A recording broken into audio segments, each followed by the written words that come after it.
Welcome, friends. My interest in solar cooking started in the early 1950s when I asked Mother if I could use her umbrella and aluminum foil to cook food with heat from the sun. I saw a picture of this type of cooking in a magazine. She said no. She did not want me to destroy her umbrella and waste aluminum foil. So I diverted my attention to chasing spiders and pill bugs with a magnifying glass. Over the years, I continued to think about this incomplete umbrella experiment. Now, 70 plus years later, I made my umbrella cooker. This video is dedicated to my parents. I'm smiling. Yes, Mother, I finally did it. The umbrella cooker works great. And Dad, thank you for teaching me how to mix concrete and add just the right amount of water without measuring. I use the same approach when baking food on camping trips.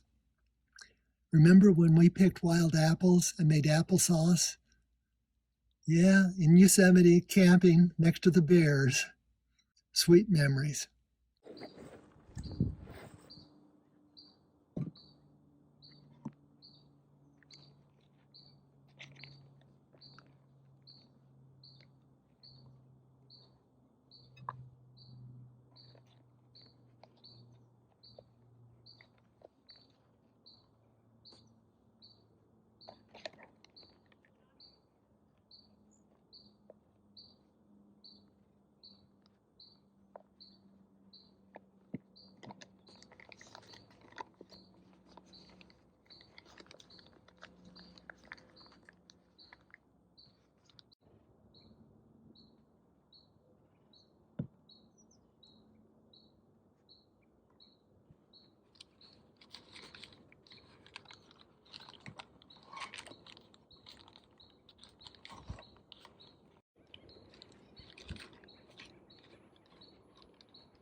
Hey, I've got the video on. You're just in time to see me glaze the cookies.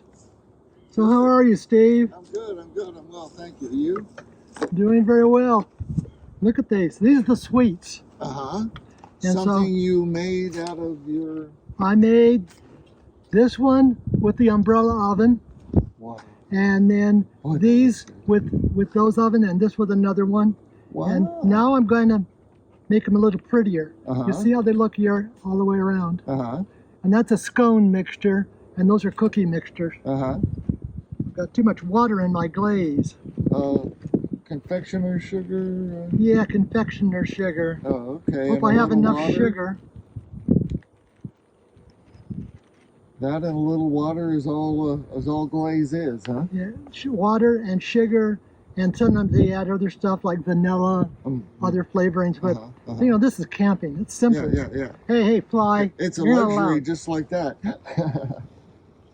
And you can say, look at the other ovens over there. You'll see. Yeah, the Rangers are all nice. Yeah. They just want to make sure you aren't doing anything too stupid and that you have a permit. And that you have your adventure pass. And for $30, why not? And, you know, I didn't even think about asking for the senior lifetime pass. Yeah, because it now probably costs $100, but it doesn't matter. Yeah. I've been using this ever since I was 60. In any national park or monument or forest. And I know it's not like BLM land though. You can't just help yourself to any spot. No, BLM is different. Much of the West used to be all public land, and years ago there were fewer rules. Of course, I remember my dad retired as a civil engineer, and he assisted the BLM in understanding the public lands and uses of them. Oh, interesting. And at that point, BLM took it over. I mean, still the BLM land. The BLM had the lands, and they were administered by the BLM. And much of the BLM now is being taken over. As an example, Red Rock Canyon State Park used to be BLM land, and they have very few rules on BLM land. Right. And the discovery of some interesting things. Anyway, see, it's glazing. My glaze at home has a little more sugar in it, but this will be just enough. That is a scone mixture, and it comes out like a donut.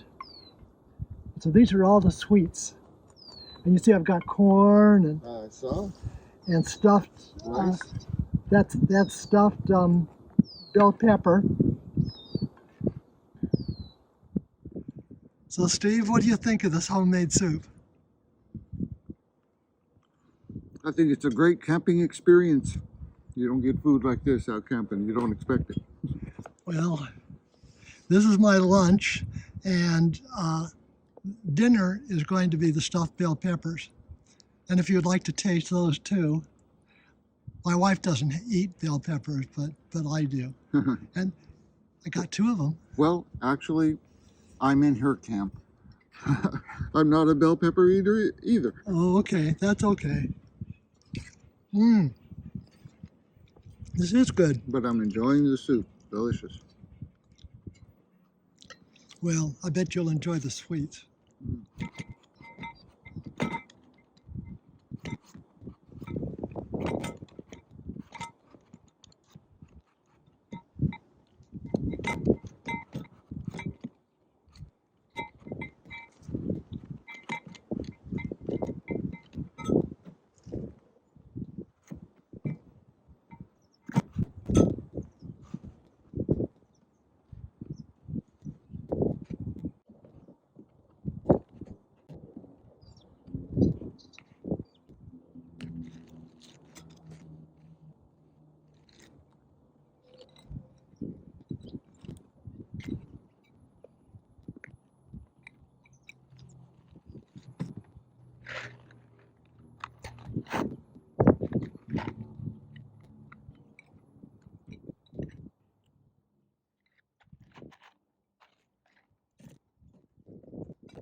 What's for dinner, you ask? Oven roasted stuffed bell peppers, corn on the cob, and for dessert, baked apples. Bon appetit!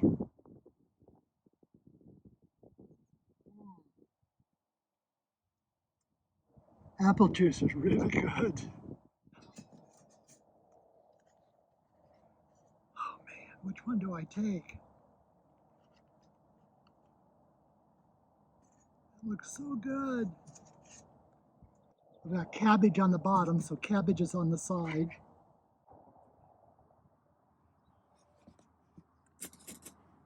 Ear of corn, and then the dessert later. Let's try this.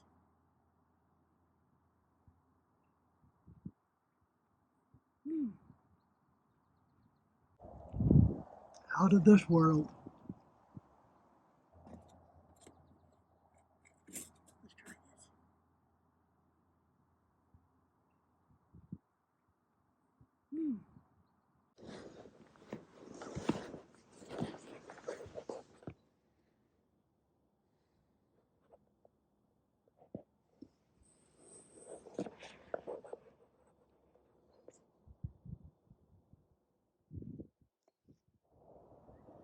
Time to relax. I've had dinner. Relax. I'm going to relax for a little bit before setting up for the night sky. It is so peaceful here. I love it.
At last it's time to go to sleep. I've taken a few nighttime pictures and the moon's coming up. I'm going to have fun watching that while I fall asleep. Sweet dreams, guys. See you in the morning.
For breakfast, I'm having hot coffee, baked apples, and English muffins.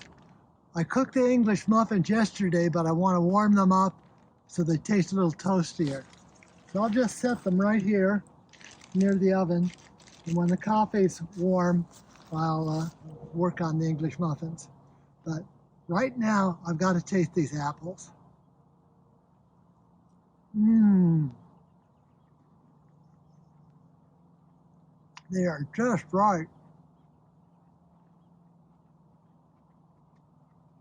I put them in the ice chest overnight, and oh man, these are so good. But I can't eat all of them. I gotta have them for breakfast too. This is just a little snack.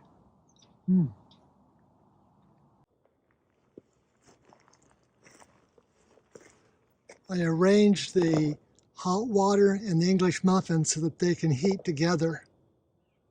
It'll be just a couple more minutes and everything should be ready. Ooh, those clips are hot.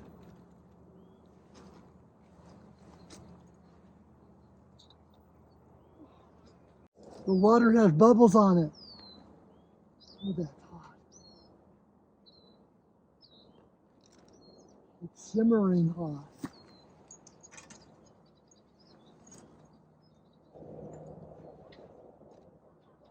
Bon appetit.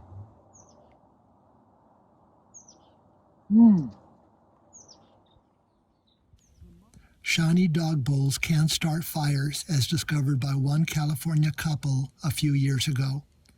Their usually quiet dog alerted them when he started barking. The fire was discovered just in the nick of time and did not do major damage. Steve and I decided to repeat the situation with a stainless steel mixing bowl from one of the ovens. We took several precautions. First, water jug nearby. Second, the bowl was on a large rock boulder. Third, our camp was next to a fire station. And fourth, a ranger approved the use of the solar ovens. The edge of that way. And when I did it in the garage, it only took a minute, but we didn't have the right position. I think this is closer to it. And no wind. Yeah, the wind is, it just moved it, see. Steve! It's burning! It's on fire!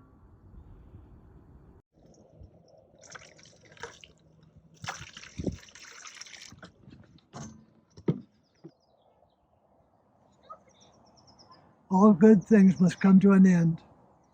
It's time to head home. Peace be with you. Stay safe and enjoy the moment.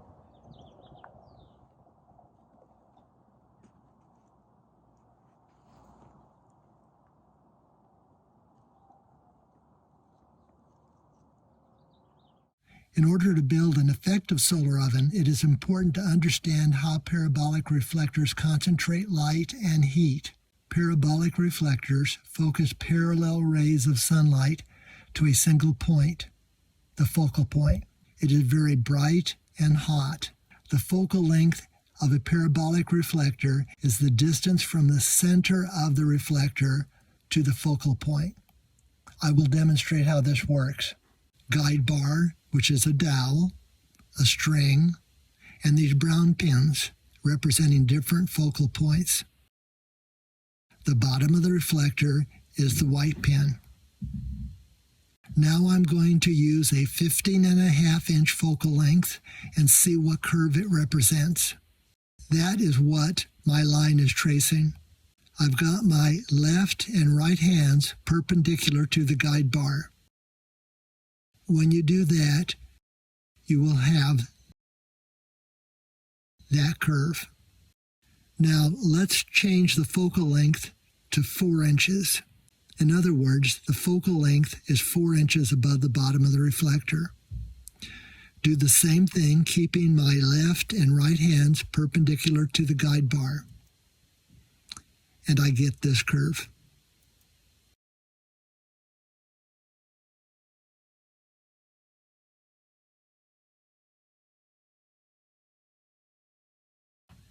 If I want the focal length to be 1.5 inches, so the hottest point is very close to the reflector, I use this pin. Let's see what type of curve this gets.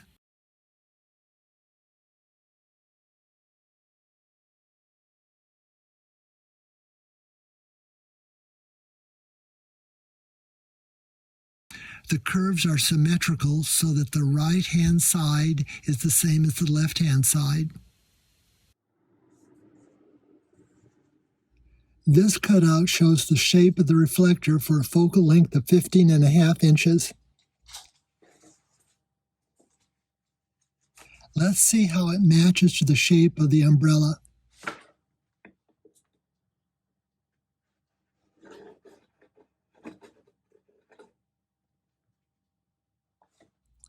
I cut the handle of the umbrella so that the center pole is 15.5 inches long. I replaced the original handle with a round wooden dowel to hold the center of a bundt pan. I cut the bottom of the cardboard box to hold the umbrella and make it easy to move it to follow the sun. A rock keeps the umbrella from blowing in the wind. Heavy poster board was cut into a shape to fit in between the spines of the umbrella. I taped mylar, that is aluminum-coated plastic, to the poster board. Alternatively, aluminum foil may be used.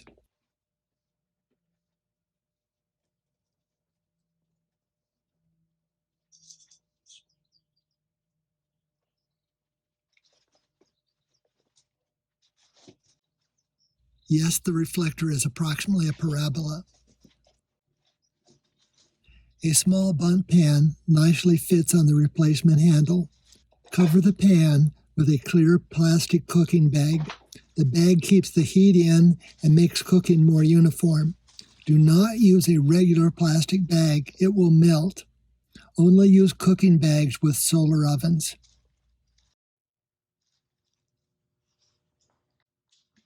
The oven is a stainless steel bowl inside a cardboard box that is lined with fiberglass. This insulation keeps the oven a constant cooking temperature. I glued cardboard to the top of the box and covered the inside with mylar to provide additional solar reflection. The bowl was covered with a clear cooking bag. This oven is very easy to make.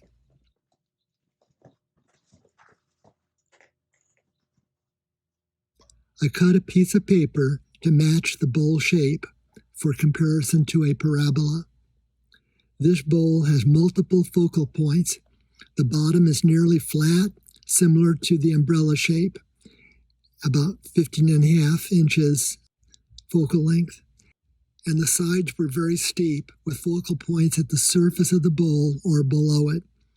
These results are consistent with the discovery that different parts of the bowl near the bottom get very, very hot enough to start fires. Fiberglass insulation and a cooking bag moderate the temperature variations, eliminating hot spots. This makes the oven safe and makes the mixing bowl box oven an excellent solar cooker. I made a wedge from wood to level the food being cooked.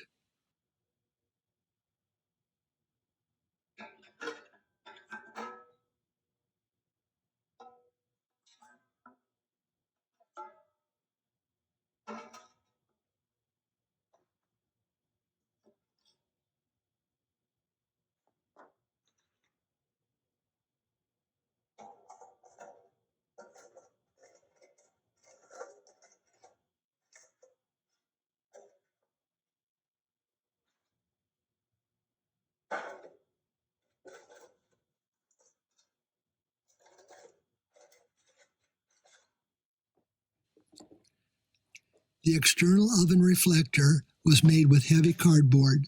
Mylar was taped to the inside of each panel. The pieces then again were taped together with aluminum air conditioning tape. Hinges for each panel were also made from this tape.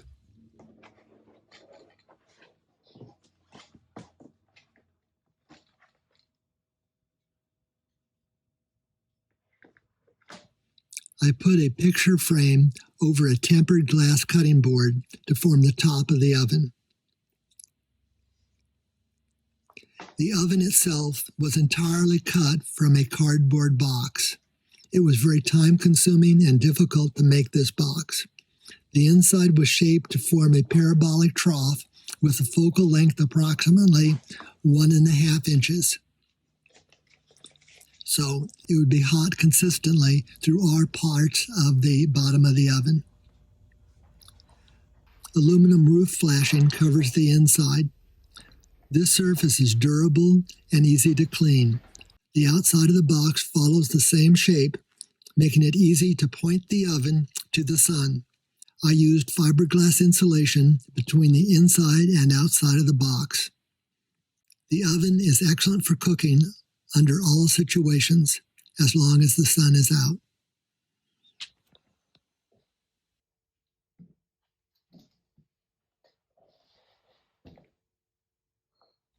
I made the external reflector for this oven by gluing cardboard extensions to the cardboard box and taping mylar on the inside. I also attached aluminum flashing to connect the extensions. This was unnecessary. It would have been better to have made cardboard extensions, as I did with the mixing bowl oven.